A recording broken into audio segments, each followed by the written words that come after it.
तो दीदी मन के लिए मैं एक छोटे से बातों कहना चाहता हूँ, जरा ध्यान से सुनो दीदी हो, निश्चित रूप से आप लोग समझ आई। बात है रे कि नान चुक लइकरी से ये बात ना मोला हर जगह बोलना पड़ता है, यहाँ भी बोला था। नान चुक लइकरी से और लइका के महतारी रही से लइका ना छोटे असल लइका बोले को उठा के लइकरी से लइका रात में सुसु लगा 1 बजे 2 बजे रात के सुसु मने जी पेशाब लगा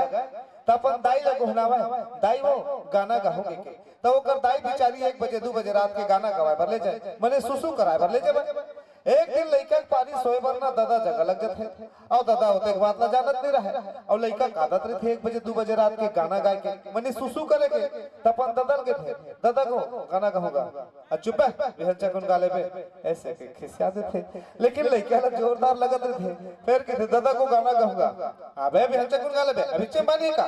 नहीं बोले भी गाना गाना है अभी गाना गाहू कथा चले खाओ तले फेरे दे कान हवाए धीरे धीरे गा डर के कान ला दे देते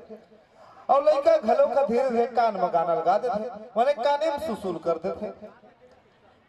तो कहे का मतलब काहे दीदी हो जिसके से लइका मल्ला संस्कार दे बिना उसने ओकर आदत व्यवहार ओकर सब चीज होते है आदत व्यवहार है, इसलिए अपन लइका ला अच्छा शिक्षा और अच्छा संस्कार देना बहुत जरूरी है। नहीं तो आपकी हीरा बेटा राजा बेटा आने वाला समय में दरुहा बनत देरी नहीं है, क्योंकि ये माहौल ऐसे है कि आपके बेटा ला